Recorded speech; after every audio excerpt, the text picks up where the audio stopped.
لیکن وہ اس کو نواقض الوضو میں سے شمار نہیں کیا۔ تو خلاصہ یہ ہوا کہ لمستم النساء او لمستم النساء اگر وہ قرت بھی لیا جائے تو اس میں مطلق ٹچ کرنا وہ مراد نہیں ہے، بلکہ مراد بشہوتن ٹچ کرنا ہے جس سے خروج مزی وغیرہ ممکن ہو جائے اور یا منی، تو پھر اس کا حکم من نواقض الوضو ہوگا۔ اس لیے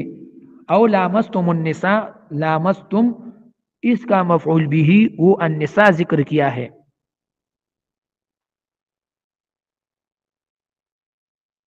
تو او لامستم النساء عبداللہ ابن عباس رضی اللہ عنہ اس کی تفسیر ہے کہ اس سے مراد وہ جماع ہے۔ پھر حکمت قرآنی کے مطابق او لامستم النساء اس کا مفعول بھی النساء وہ اس میں ظاہر ذکر کیا گیا ہے، جبکہ فاعل اس کا ضمیر، اس میں فاعل اس کا ضمیر ذکر کیا گیا ہے جو تم ضمیر ہے، اور فاعل کو مقدم کیا گیا ہے مفعول بھی پر۔ تو یہ فائدہ اشارات القرآن میں ذکر کیا گیا ہے کہ او لامستم النساء تقدیم الفاعل، اس سے یہ اخذ اور یہ فائدہ معلوم ہوتا ہے کہ ابتداء الجماع اکثر اوقات میں وہ مرد کی طرف سے ہوتی ہے، شوہر کی طرف سے ہوتی ہے، آدمی کی طرف سے ہوتی ہے، اس لیے یہاں پر فاعل مقدم ہے مفعول بھی سے۔ تو ابتداء جماع وہ مرد کی طرف سے ہوتی ہے، شوہر کی طرف سے۔ او لامستم النساء، پھر لمس سے ہم نے مانا یہاں پر جماع لیا ہے، کیونکہ اول میں حکم تھا کہ انما الماء من الماء، انسان پر غسل تب واجب ہوتا جب اس سے خروج المنی وہ واقعتاً اور حقیقتاً وہ ثابت ہو جاتی، لیکن اس حکم کو پھر منسوخ کیا گیا دوسری حدیث پر کہ اذا جلس بین الشعاب الاربعہ، اذا جلس احدکم بین الشعاب الاربعہ، او یا اذا التقى الختانان فقد وجب الغسل، جب انسان مرد اور عورت کے اعضاء مخصوصہ آپس میں اس کا التقاء اور ملاقات ہو جائے اور ایک دوسرے کو ٹچ کرے فقد وجب الغسل، تو غسل وہ واجب ہو جاتی ہے۔ اور انما الماء من الماء کہ انسان غسل تب کرتا اوائل اسلام میں جب اس سے حقیقتاً خروج المنی وہ ظاہر ہوتی۔ تو ان تمام کا یہ جزا ہے کہ فلم تجدوا ماء فتیمموا صعیدا طیبا، ان تمام کا حکم یہ ہے ما قبل تمام جمل کا، وَإِن كُنتُم مَرْضَىٰ أَوْ عَلَىٰ سَفَرٍ أَوْ جَاءَ أَحَدٌ مِّنكُم مِّنَ الْغَائِطِ أَوْ لَامَسْتُمُ النِّسَاءَ فَتَيَمَّمُوا صَعِيدًا فَلَمْ تَجِدُوا مَاءً فَتَيَمَّمُوا صَعِيدًا طَيِّبًا، فَلَمْ تَجِدُوا مَاءً، فَلَمْ تَجِدُوا مَاءً، اس سے یہ فائدہ اخذ ہوتا ہے کہ وضو سے پہلے انسان جب غائط سے فارغ ہو جائے بیت الخلاء وغیرہ سے تو اس پر استنجا وہ بھی لازم ہے، کیونکہ فلم تجدوا ماء پانی کا بیان وہ غائط اور بول کے بعد کیا گیا ہے، تو یہ اشارہ ہے کہ غائط اور باتھ روم وغیرہ بیت الخلاء استعمال کرنے کے بعد انسان کو پانی کا استعمال وہ ضرور کرنا چاہیے، یا استجمار جو احادیث میں آیا ہے استعمال الحجر،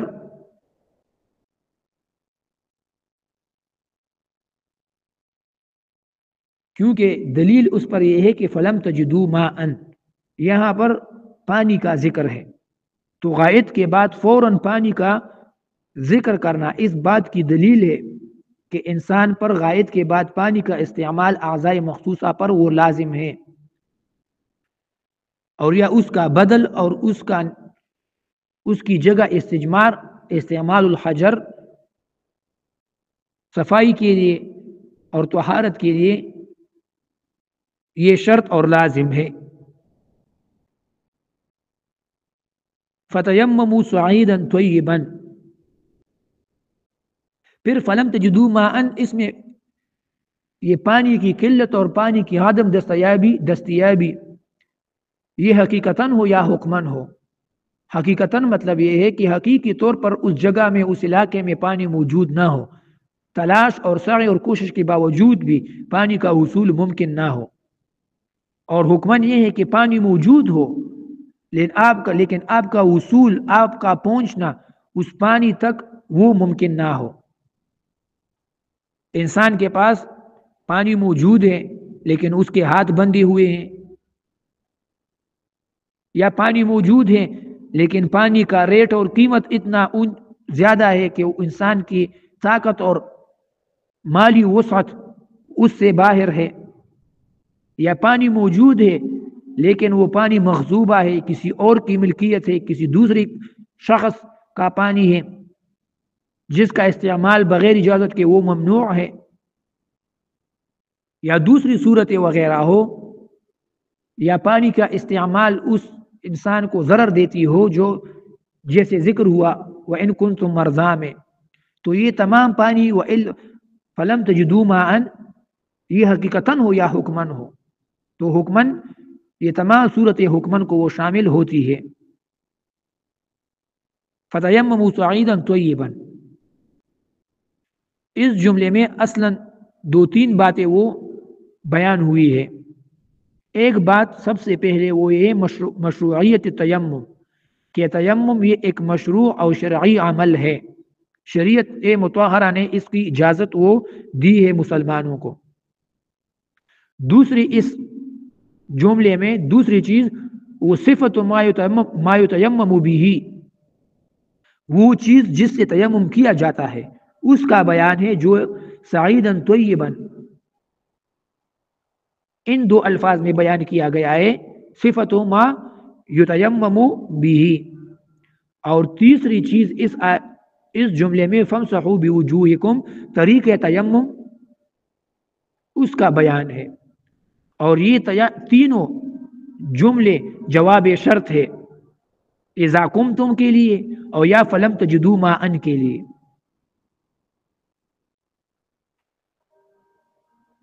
امام ابو یعلا الحنبلی اس سے نقل ہے کہ یہ جملہ شرطیہ فلم تجدوا ماء فتیمموا صعیدا طیبا، یہ جملہ شرطیہ دال ہے اور دلیل ہے اس بات پر کہ تیمم یہ پانی کا بدیل اور اس کی جگہ وہ اختیار کر سکتا ہے، یعنی تراب اور خاک وغیرہ جس کی تفصیل بعد میں آئے گی، تو یہ بدل ہے پانی کی جگہ پر۔ اگر پانی نہ ہو تو آپ تراب، مٹی وغیرہ کو استعمال کر سکتے ہو، جو رفع حدث اکبر اور رفع حدث اصغر دونوں کے لیے استعمال ہوتا ہے۔ فتیمموا صعیدا طیبا، یہاں پر پھر فا لائی گئی ہے، تو یہ فا جواب شرط میں لائی گئی ہے فلم تجدوا ماء کی، فتیمموا، تو اس فا میں معنی فوریت ہے کہ انسان پانی کی عدم دستیابی کے وقت فوراً وہ تیمم کر سکتا ہے، اور اس کے لیے وہ جواز شریعت میں ہے۔ مقصد یہ ہے کہ اول وقت نماز، جب نماز کا وقت داخل ہو جائے تو اول وقت نماز میں بھی انسان کے لیے تیمم وہ جائز ہے، اور نماز کو مؤخر کرنا پانی کی تلاش کے لیے آخر وقت تک یہ کوئی ضروری بات نہیں ہے، بلکہ فوراً وقت داخل ہو جائے نماز کا اور فلم تجدوا ماء اور پانی نہ ہو حقیقتاً یا حکماً فتیمموا صعیدا طیبا، بس انسان کے لیے تیمم اور مشروع ہو جاتی ہے۔ مفہوم مخالف اس بات کا یہ ہے کہ یہ ضروری نہیں ہے کہ فلم تجدوا ماء انسان پانی نہ پائیں، نماز کا ٹائم ہو چکا ہو. مثال کے طور پر ظہر کی نماز ہے جس میں 2-3 گھنٹے ہوتے ہیں قضا ہو جانے میں، تو انسان کے یہ لازم نہیں ہے کہ وہ نماز کو 2 گھنٹے 3 گھنٹے وہ مؤخر کرے حتیٰ کہ پانی دستیاب ہو جائے، بلکہ یہ ضروری نہیں ہے. بس پانی موجود نہیں، عدم دستیاب فتیمموا فوراً، اس کے لیے دوسرا حکم شرعی متوجہ ہے اس کے لیے کہ فتیمموا صعیدا طیبا، آپ وضو کی جگہ تیمم وہ اختیار کرے. تو اس لیے فام فوریت کا معنی وہ یہاں پر موجود ہے. باقی تیمم اس کی معنی اصطلاحی اور لغوی اور اس کے احکام دوسرے درس میں وہ بیان ہوگے انشاءاللہ تعالی. صلی اللہ تعالی خیر.